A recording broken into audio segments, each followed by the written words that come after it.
처음에 만든 그 창조 원리대로 저절로 못 돌아가겠지. 이런 식의 생각을 했던 것이죠. 사실 이런 유의 생각을 하면서 이걸 추구하는 그런 사람들이 지금도 있어요.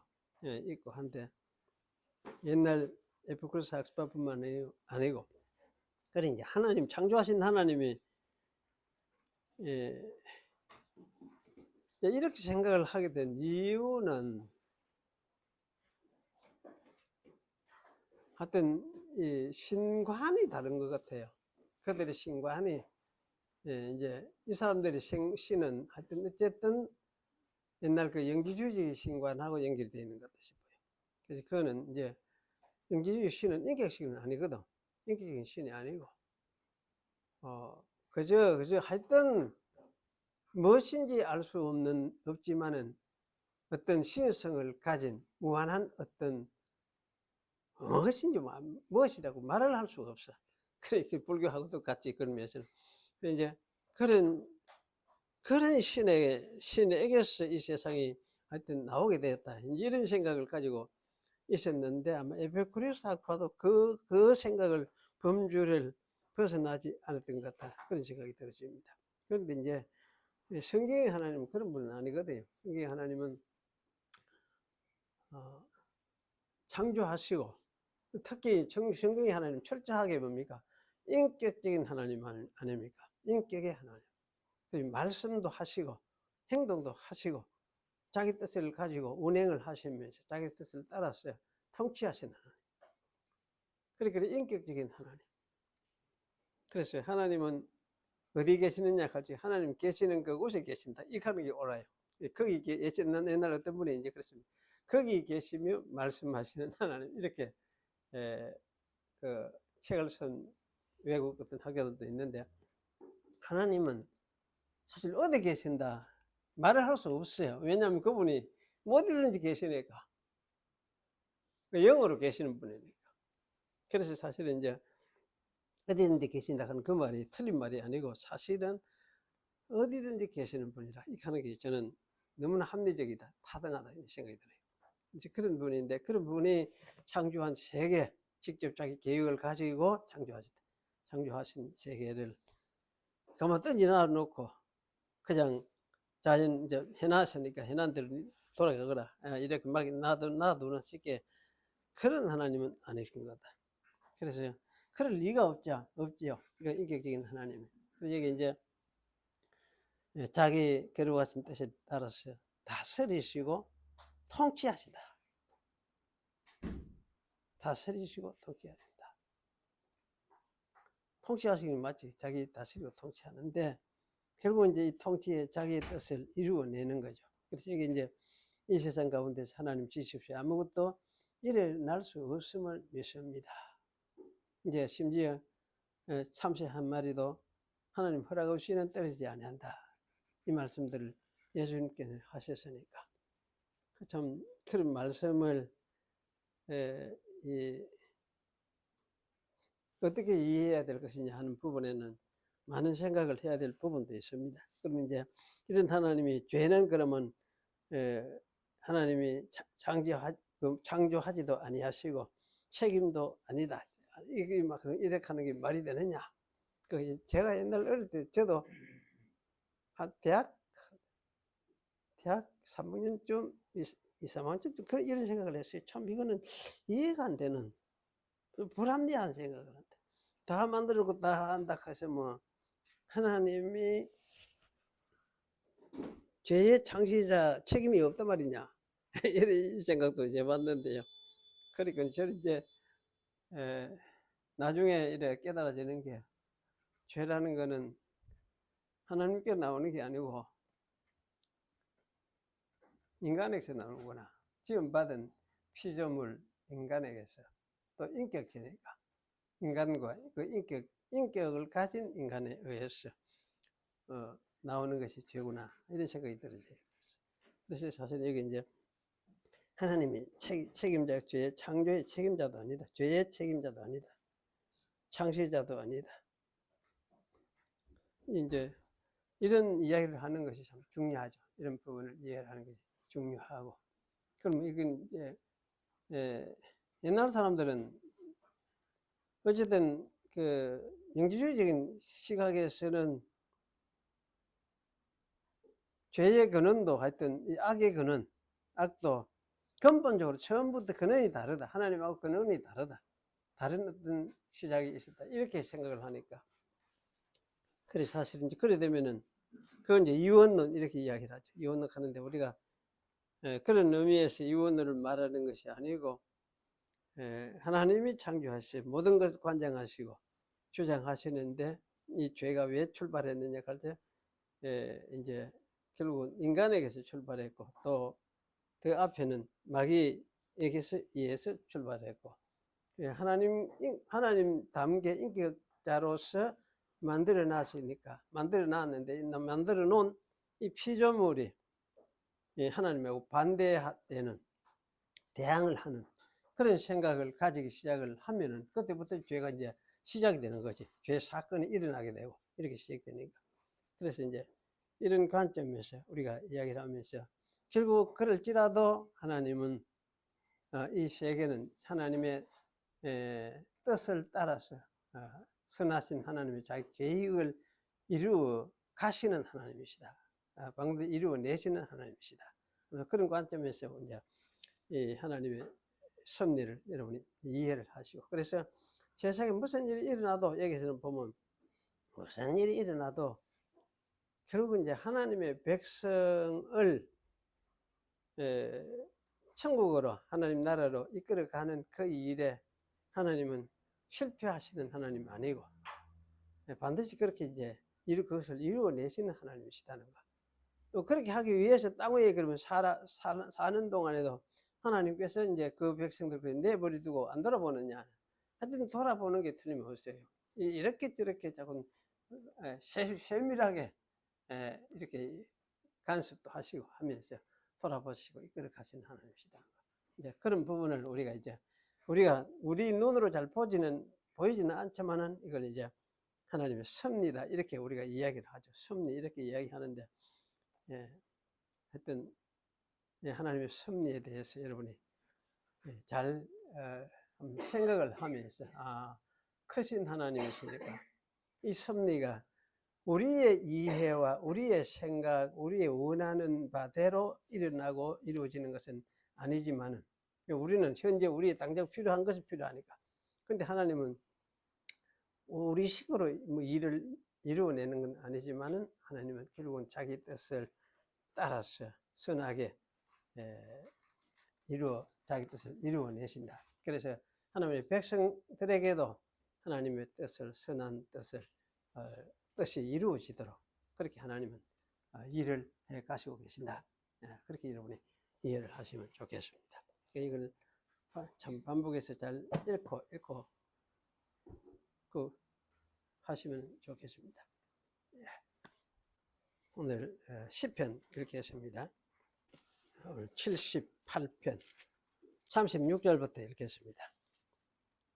그러나 저희가 입으로 그에게 아첨하며 자기 혀로 그에게 거짓말을 하였으니 이는 하나님께 향하는 저희 마음이 정함이 없으며 그의 언약에 성실지 아니하였음이로다.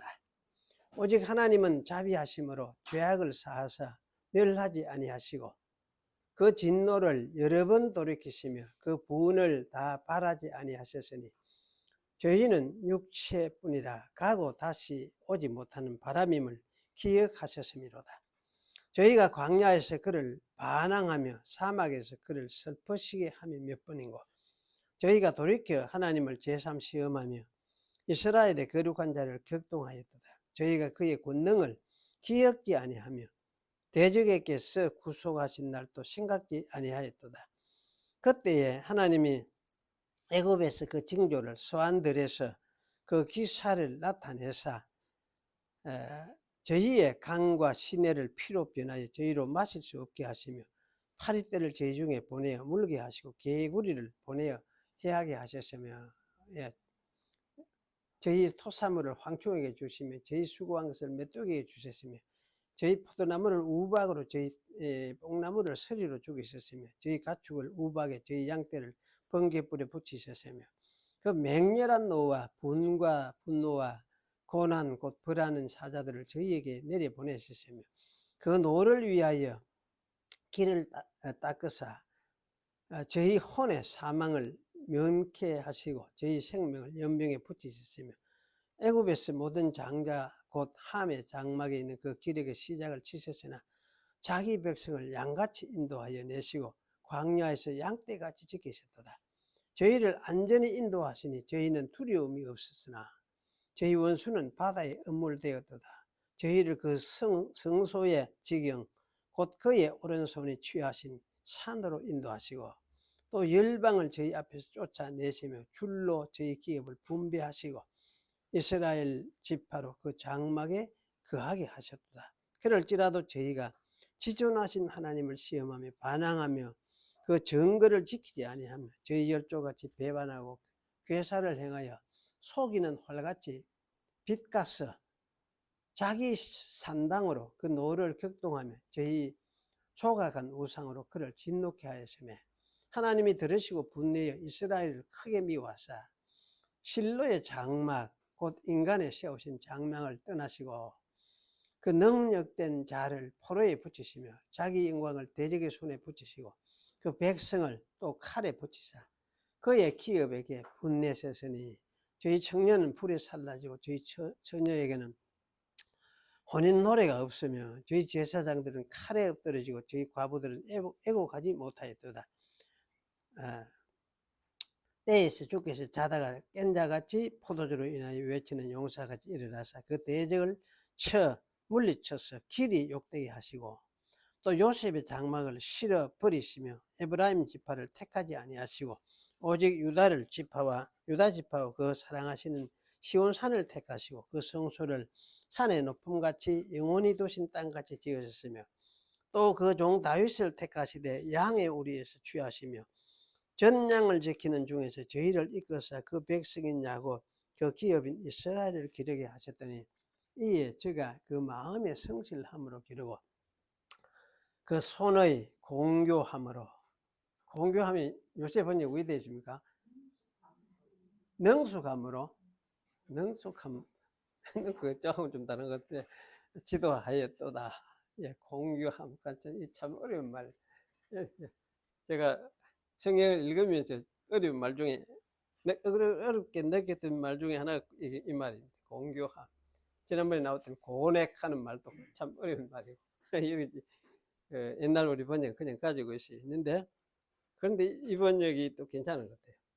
요새 번역하는 거는 좀 현대로 바꾸기는 바꿨는 것 같은데 의미가 좀 포함하고 있는 것이 좀 다 포함하지 못하는 것 같은 느낌이 들어요. 그래서 참 이 번역도 참 주의해야 될 것 같기도 한데 어쨌든 옛날 이 번역들이 참 옛날 말이지만은 이게 좀 알고 지키고 살려가는 거 그랬으면 참 좋겠다 이런 생각이 들긴 합니다. 오늘 지난 주일에 우리가 시편 78편 전체를 이제 살펴봤는데요. 지난 주에는 전체를 훑었습니다. 훑고 살피고 이렇게 전체 구조들을 조금 생각하면서 생각했는데 전체적인 맥락은 여러분이 이게 복잡한 건 아니라 그런 이야기를 제가 했었습니다. 왜 그러냐 하면은 여기 이제 큰 형태가 결국은 이스라엘이죠. 여기 에브라임이라고 표현되고 있는데 이 에브라임 이스라엘의 죄성을 많이 반역하고 끊임없이 반역하고 하던 그 죄성을 쭉 이야기를 해요. 그래서 역사적으로 그들이 반역했던 하나님의 인도하심을 거절하면서 대적하고 반역하고 이렇게 우상숭배를 섬기고 이렇게 했던 일들을 반복을 하고 특별히 이제 그 뒷부분 가면은 애굽에서 건져낸 사건, 출애굽 사건, 그것이 참 놀라운 그 사건이었는데 그것까지도 잊어버리고 망각해버리더라. 그래서 계속해서 반역하고 그 기억도 아니더라. 사실 기억도 안 해야 하더라. 이런 이야기를 하면서 이제 그 범죄, 죄성을 드러내는 그런 모습들을 우리가 보면서 그런 가운데서 이제 중요한 것이 뭐냐 하면은 하나님이 다윗을 선택해가 세웠더라. 그러네. 다윗을 선택해 세웠더라. 그래서 그 다윗을 선택해 세웠는데 그 다윗이 이제 왕으로 세웠다 그 말이죠. 백성의 인도자로. 그 여기는 이제 목자로서 세운 다윗을 이야기를 하는 것 같아요. 그래서 왕이지만은 왕으로 세웠지만은 이스라엘의 왕은 목자처럼 백성들을 이끌어 가는데 하나님 섬기는 백성으로 이끌어 가시는 그런 왕. 이 왕이 이제 사실 이스라엘의 왕인데 다윗을 선택하여 세웠더니 그 다윗이 참 백성들을 성실함으로 마음의 성실과 공교함으로 백성들을 이끌었다. 이런 말씀을 하셨어요. 그래서 그럼 이 이야기를 하면서 이 이야기를 왜 하느냐 이야기를 했습니다. 왜 하느냐 할 때 이거는 이제 계시적인 뜻을 가지고 있다. 그래서 왜 이제 계시라는 것을 말해주는 근거가 사실 2절에 나오는 말씀이다. 내가 입을 열고 비유를 베풀고 또 옛 비밀한 말을 발표하겠다. 이렇게 이야기를 했죠. 그래서 비유라는 말을 쓰고 또 비밀이라는 말을 썼어요. 그래서 비유, 비밀 하는 이게 무엇을 의미하느냐 할 때에 이건 사실은 저는 그냥 지난번에 뭐라고 설명했습니까? 기억납니까? 그냥 하나님이 자기 뜻을 드러내는 계획한 하나님의 뜻, 하나님의 계획 이렇게 할 수도 있죠. 이것을 이제 우리가 드러내는 것을 계시다 이렇게 이야기를 할 수 있으니까 그래 계시를 하나님의 계시다 이래 읽어도 무방하다 했다. 그렇게 제가 이야기를 했습니다. 그래서 사실은 여기서 말하는 그럼 78편에서 말하는 계시가 무엇이냐 이렇게 할 때에 이거는 78편에서 말하는 계시는 계시 하나님의 계획은 무엇이냐 할 때에 여기는 다윗을 세워서 이스라엘을 목자로 세운 이것이 하나님의 계획이었다. 이것을 드러내는 것이 하나님의 계시였다.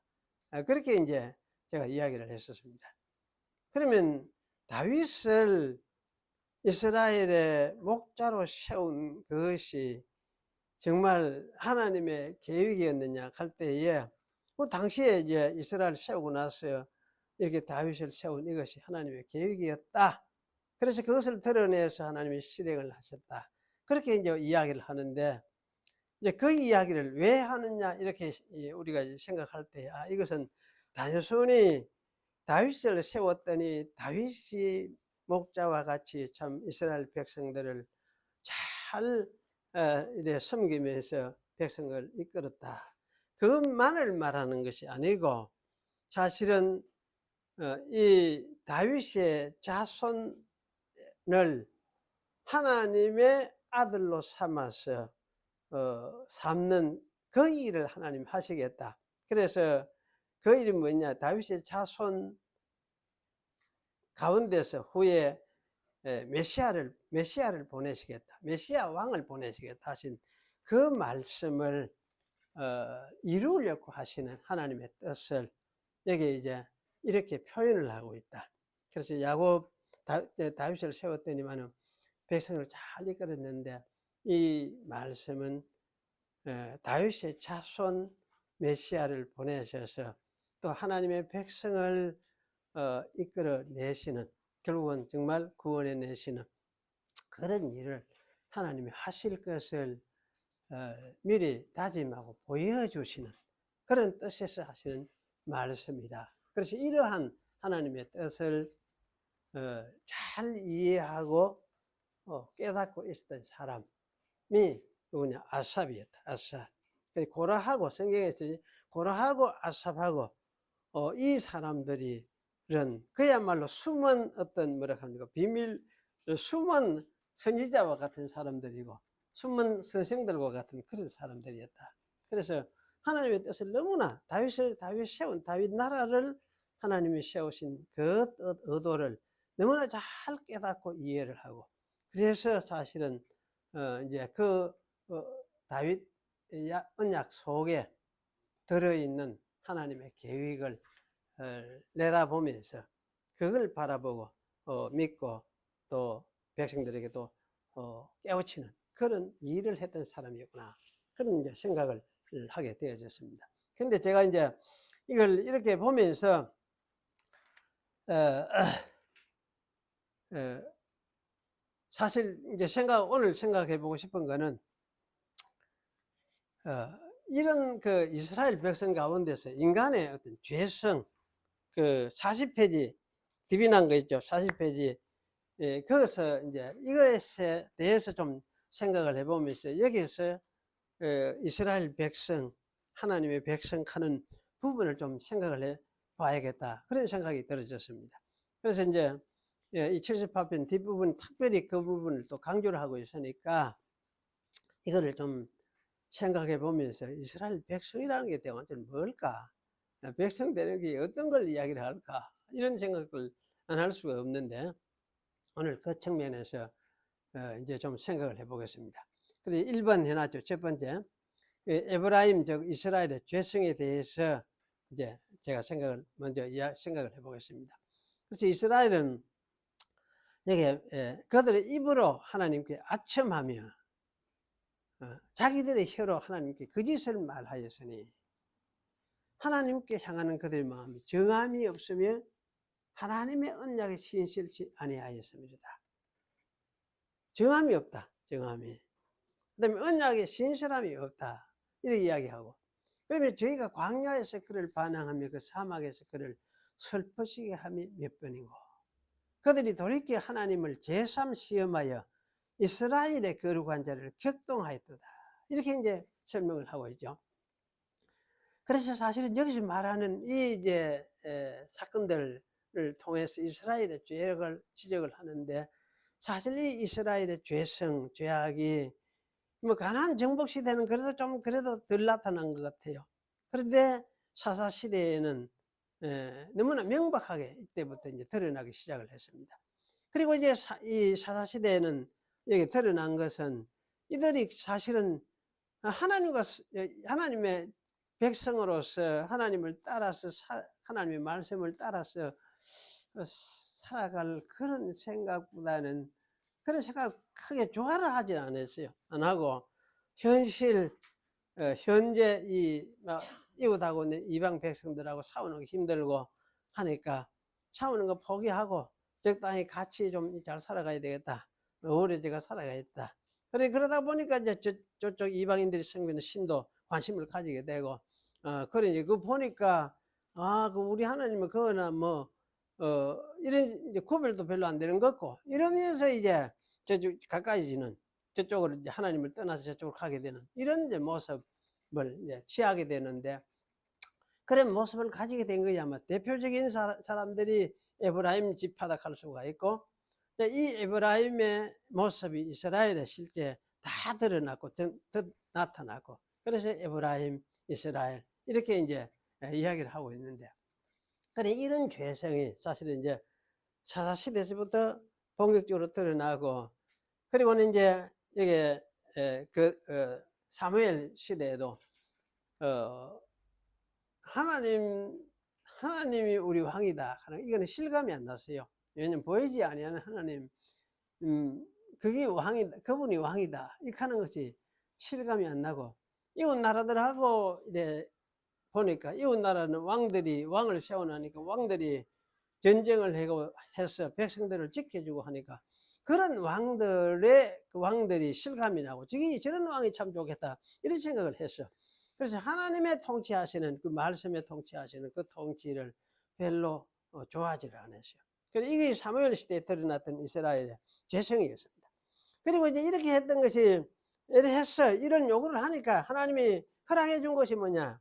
그것이 사울 왕이었죠. 그래서 사울 왕은 사실은 이렇게 세워진 이 왕은 그야말로 이제 그들의 그 죄성을 아주 그대로 원색적으로 드러내는 그런 삶을 살다가 다윗을 쫓고 다윗을 계속 죽이려고 하다가 평생 그렇게 하다가 끝이 났죠. 그러다가 죽었습니다.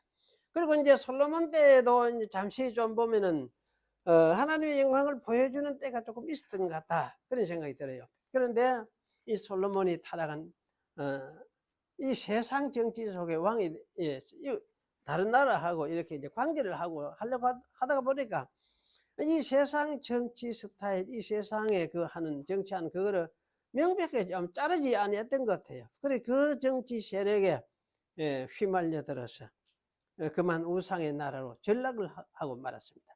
그래서 하나님이 다윗과 맺은 언약을 만약 기억하지 아니하셨더라면은 그때부터 이제 우상 나라로 전락한 이스라엘에 그야말로 이거는 완전히 하나님 신앙은 잊어버리고 깡거리 아마 없어져 버렸을 가능성이 있다는 생각이 들어요.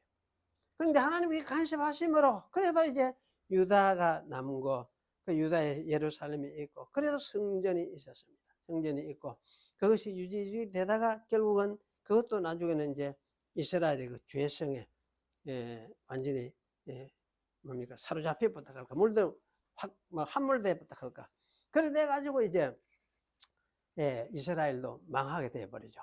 그래서 외국으로 이제 가게 되는 다 사로잡히고 흩어져 버리는 이것을 우리가 이제 바벨론 포로 이렇게 이야기를 하고 좁게는 그렇게 이야기할 수 있습니다. 바벨론 포로.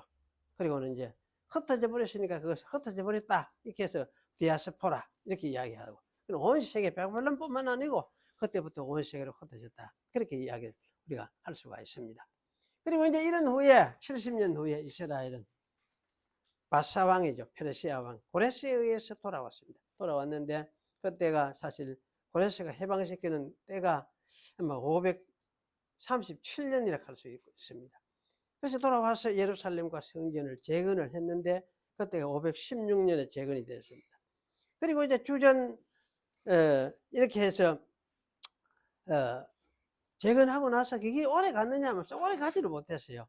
오래 가지 못하고 한 주전 그러기에 말라기 선지자가 활동했던 것이 주전 440년에서 410년경에 활동했던 것으로 생각이 되는데 그걸 생각해 보면 불과 한 7, 80년 후에는 그 돌아와서 성전 짓고 막 울고 야단하던 그 마음 열정이 다 사라져 버렸어요. 다 사라져 버리고 그 다음에 이제 자기들 사는데 하여튼 모두 바쁜 거죠. 빠툴로 빠졌어요. 하나님 성경은 그걸 귀찮고 그러니까 뭐 재물 바치는 거 그 안 바칠 수도 없고 해가 어떤 데는 염소 양 중에서 제일 못나고 뭐고 떡지 붙은 거 이런 거 병 내려가 몸에 그 염소 키워 보면 옛날에 보면 염소 키워 보면 여러분 가끔 그런 게 있어요. 그 피부 병이 생기가 뭐지 떡지면 이렇게 붙어가지고 이런 게 있어요.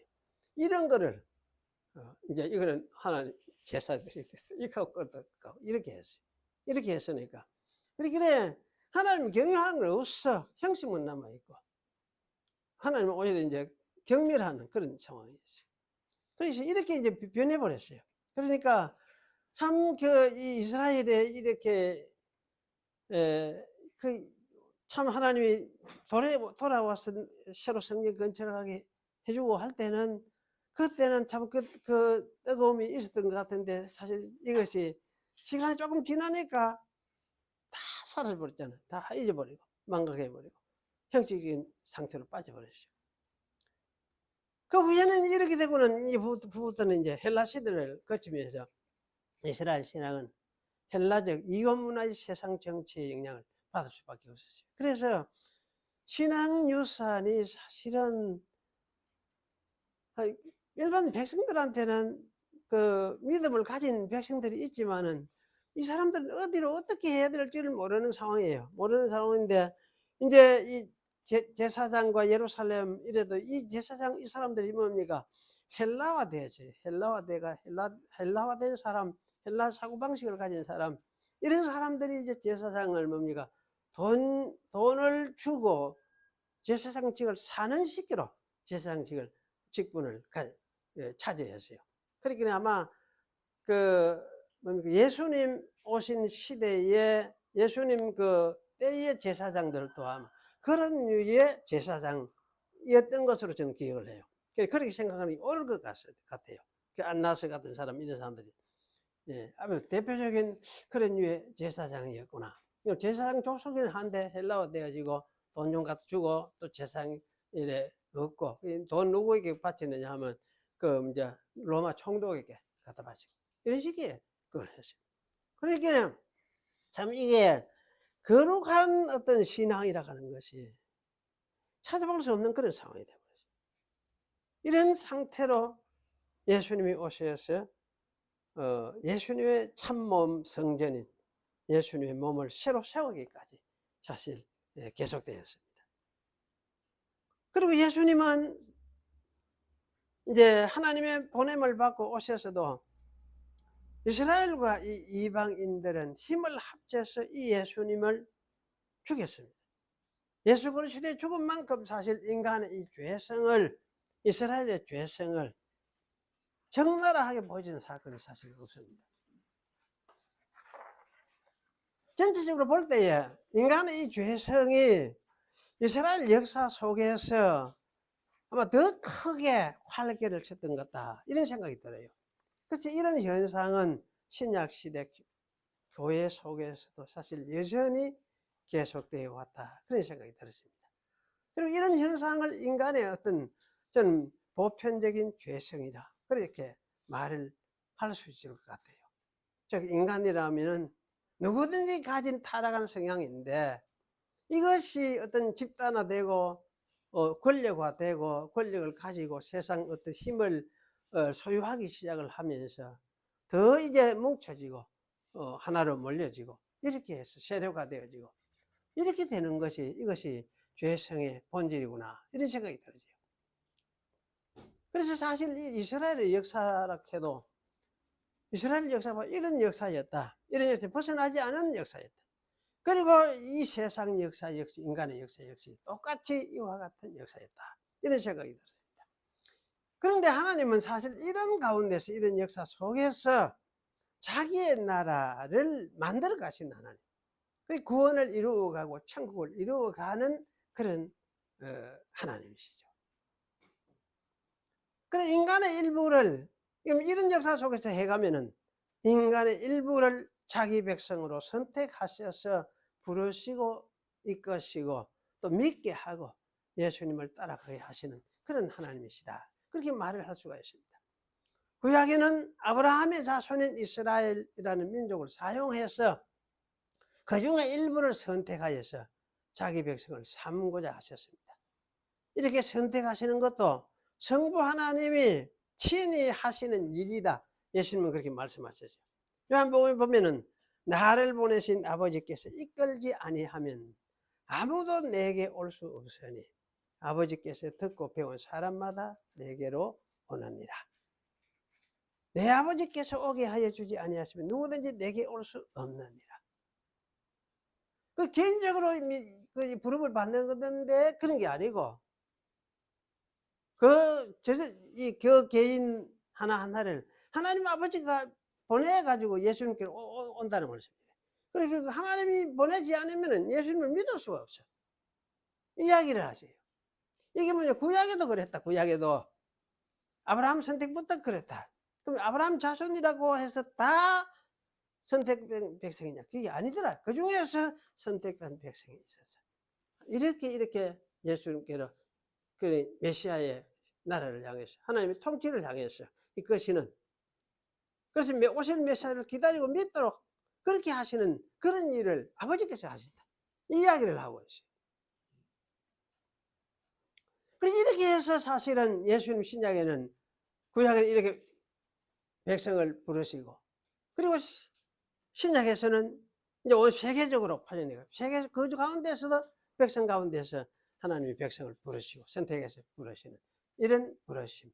그리고 이것을 사실은 우리가 하나님 선택이다, 이렇게 이야기를 할 수 있죠. 그래서 이것을 창세적 선택이다 하기도 하고, 근데 창세적 선택하는 의미가 어떻게 개인적으로 불러들이는 이거 하고 어떻게 관계 있느냐, 이건 참 참 어려워요. 복잡해지고 확실한 것도 아닌 것 같은데 이게 참 어려운 것 같아요. 어려운 것 같은데 어쨌든 하나님의 선택 없이 예수를 믿게 되는 사람은 없어.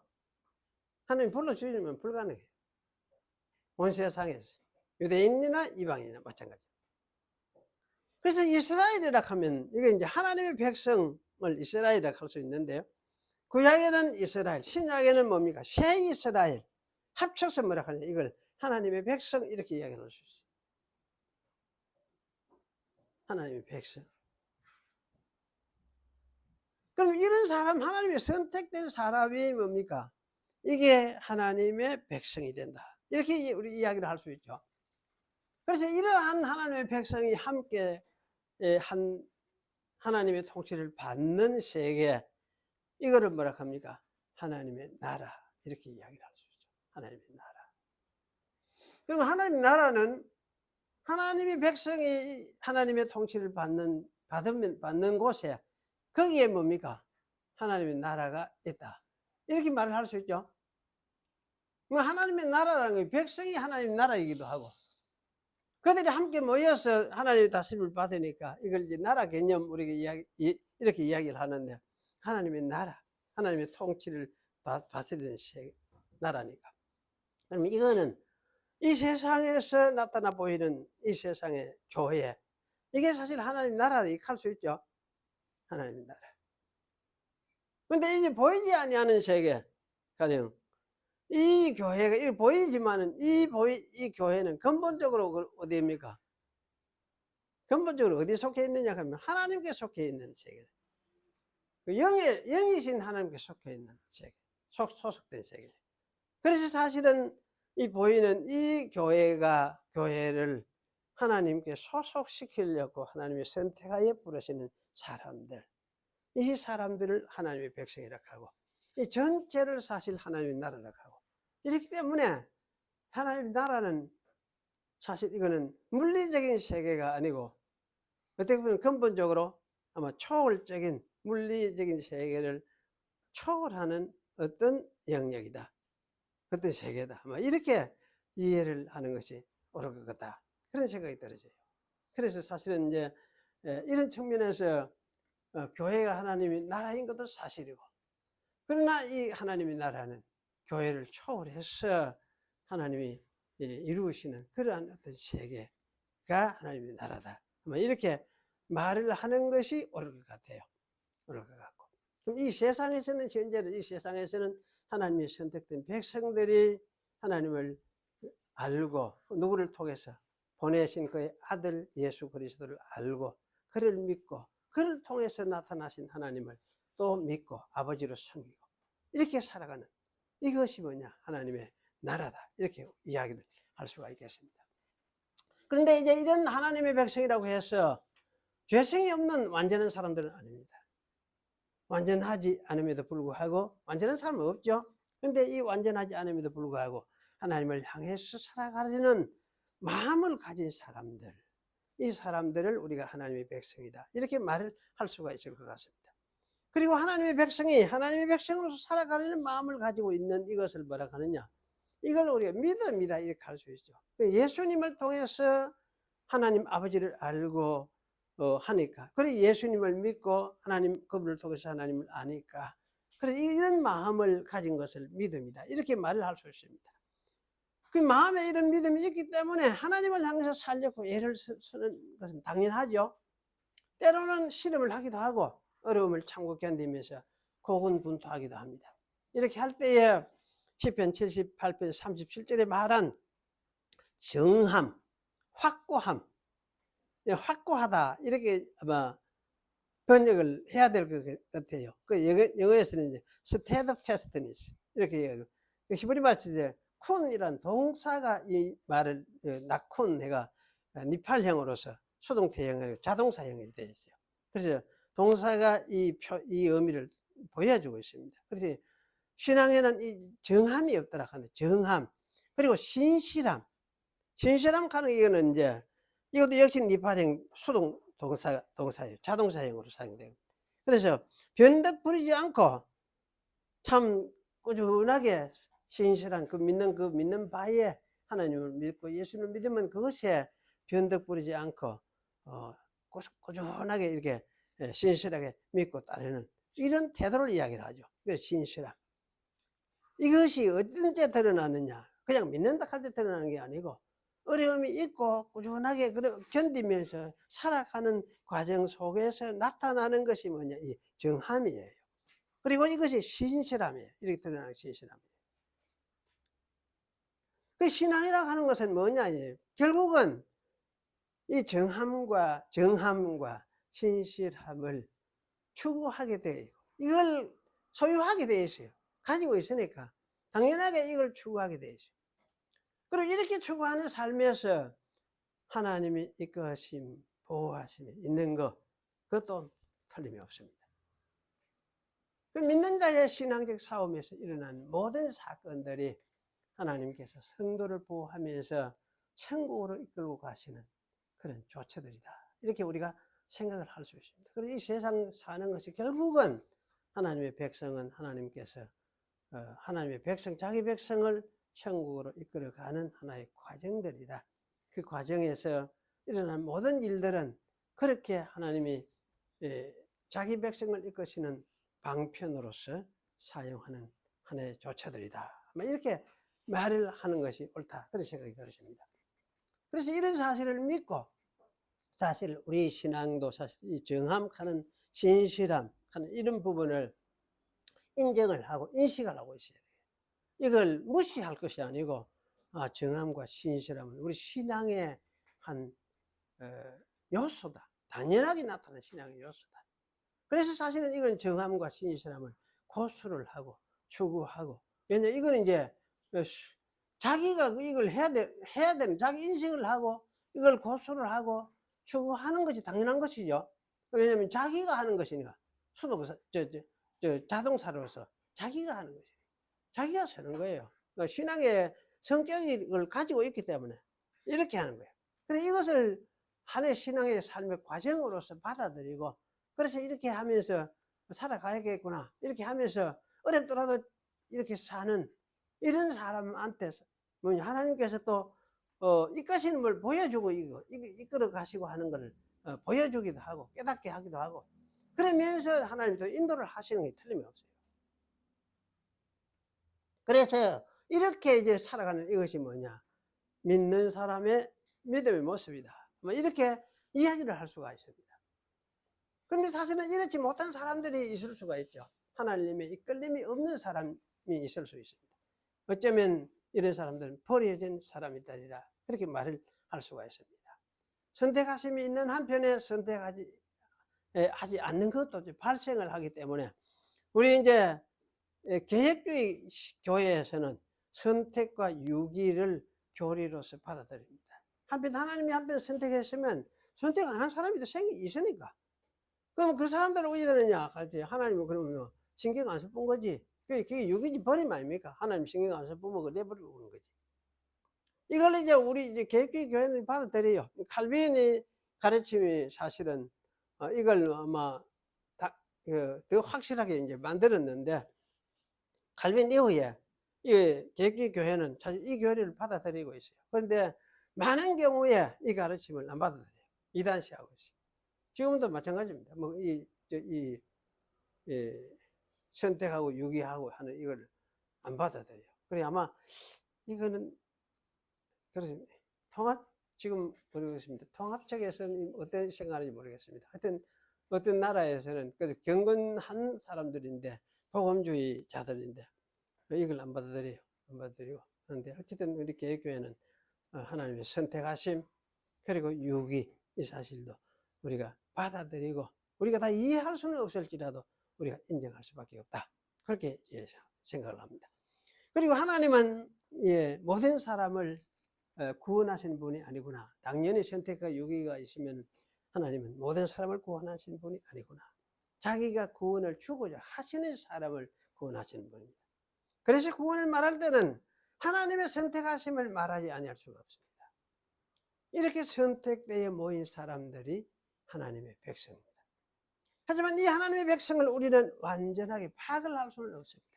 어쨌든 이런 백성은 다 예수를 믿게 되고 또 예수님을 통해서 하나님 아버지를 믿게 됩니다. 이런 사람들은 영생을 가진 사람이라고 할 수 있죠. 왜냐하면 그 속에 성령이 계시기 때문에. 그 영생이 딴 게 무엇이 영생이냐 할 때 내가 영원히 사는 게 영생이 아니고 성령이, 하나님이 주신 성령, 예수님이 보내신 성령, 그것이 영생이에요. 우리 속에. 그래서 이 영생을 가진 사람, 어떤 사람이냐, 믿게 된 사람. 믿게 된 사람은 어째서 믿게 되느냐 할때 성령이 오셨기 때문에 믿게 되죠. 그러니까 믿게 된 사람은 성령 가진 사람이에요. 기도하고 막 이리 뜨게 안 해도 믿음이 마음속에 들어오고, 성령 가진 사람, 하나님의 성령이 그 속에 있어요. 이런 사람들이 이제 하나님의 백성이죠. 그래서 이런 사람들은 뭡니까? 영생을 가진 사람, 하나님이 이렇게 선택했으면 뭐 좀 잘못한다고 내버렸다고 이래 하겠습니까? 이래 할 리가 없죠. 하나님이 선택하는 것이 뭐 잘못한다고 좀 내버리고 또 싫어하고 이러면 그런 그 뭡니까? 하나님이 무슨 하나님이 이런 그래 하노? 그런 생각이 들죠. 하나님이 그래 하실 리가 없어요. 선택한 사람은 그야말로 영생의 구원에 이르도록 하시려고 선택을 하신 거지, 처음부터. 그래서 사실은 이제 이런 사람들에게 내가 예수님 말씀하신 것처럼 결코 내어버리지 않는다, 이런 말씀을 하셨습니다. 그래서 옛날 이스라엘 나라에도 이런 사람이 있고, 지금 이 세상에도 사실 이렇게 되어 있고 그렇습니다. 그래서 이들이 모두가 합쳐서 하나님의 백성이고, 하나님만이 이 사람들은 아는 사람들이라 할 수가 있어요. 그래서 확실한 것은, 인간은 아무도 이걸 알 수가 없어요. 확실하게 할 수가 없습니다. 하나님만이 알죠. 하지만 한 가지가 기억할 것은, 불안해할 건 없어요. 왜냐하면 믿는 자는 확신을 가질 수가 있어요. 왜냐하면 믿는다는 것은 하나님이 자기 백성으로 삼았다는 뜻이거든. 하나님이 자기 백성으로 삼았기 때문에 믿음이 생겨나요. 그럼 예수님이 이제 이런 사람을, 예수님이 주인이 되셨기 때문에, 되셨으니까 이런 사람들에게 하나님이 영원한 생명인 영생을 주셔서, 이 영생을 근거해서 이 사람도 뭡니까?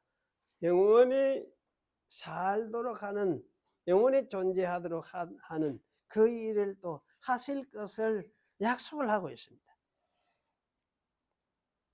그래서 시편 78편이 말하는 다윗은 아마 이런 옛 이스라엘의 목자였고, 다윗의 자손 예수님은 모든 이스라엘의 참 목자다, 이렇게 말을 할 수가 있습니다. 예수님은 우리를 아버지께로 인도하고 계십니다. 이 사실을 믿는 것이 또한 예수님을 믿는 것이다, 그렇게 생각할 수 있죠. 누가 우리를 아버지께로 인도하느냐 할 때, 예수님이 우리를 아버지께로 인도하니까, 아들 그분이 인도하니까. 그래서 예수님은 우리의 목자다. 그럼 우리의 목자가, 우리 믿는 자는 어떻습니까? 우리 목자이신 예수님이 계시고, 또 우리를 인도하시는 분이 계시고, 그 예수님 통해서 또 우리는 아버지를 보여주셨으니까, 아버지가 계심을 보여주셨으니까, 또 하나님의 아버지가 계시고, 그분이 어떤 분이냐? 무한하신 분이에요. 무한하신 분, 무한한 능력을 가진 분이고, 창조하신 분이고, 어디든지 계신 분이고, 그런 한 자 하나님을 우리가 믿고 살아가는 이것이 하나님의 백성이고, 이들의 모임이 나타나 보이는 교회다, 이렇게 이야기를 할 수 있고. 그래서 예수님 믿는 믿음을 가졌으면 이 믿음을 가진 사람들이 하나님의 백성이다, 믿는 자다, 영생을 가진 자다, 이렇게 또 말을 할 수가 있습니다. 그래서 사실 이렇게 이제 하나님을 믿게 되면은 어떻게 되느냐? 궁극적으로는 하나님을 신뢰하게 되고, 하나님을 신뢰하게 되면은 뭐 세상에서 어쨌든 하나님 하신 일이라면은 다 옳겠지, 그분이 다 옳게 하시겠지, 이걸 또 믿고 받아들이게 돼요, 하나님. 그래서 때로는 우리가 살다가 보면은 하나님이 뭐 일을 이래 합니까? 그리 하십니까? 이런 생각이 들 때가 있지만은, 그게 아니구나. 하나님이 결국은 자기가 선한 뜻을 가지고 자기 뜻을 선하게 이루어 가시는구나. 하나님이 선하시면 내게도 그것이 뭡니까? 선한 것이고, 하나님이 옳으시면 내게도 옳은 거예요. 그런데 내 눈에는 옳게 보이지도 않을 수도 있고, 선하게 보이지 않을 수도 있어요. 그런데 하나님이 하시면은, 선하시게 하시면은, 내게 선이 되고, 그것이 옳게 되는 거예요. 그래서 이렇게 해서, 이렇게 하나님을 믿고, 결국은, 이 하나님께, 자기, 뭐라 합니까, 삶을 드리고, 드리는 거지, 굴복하는 거지, 아주 다 알아서 했어요. 다 믿습니다. 여기요.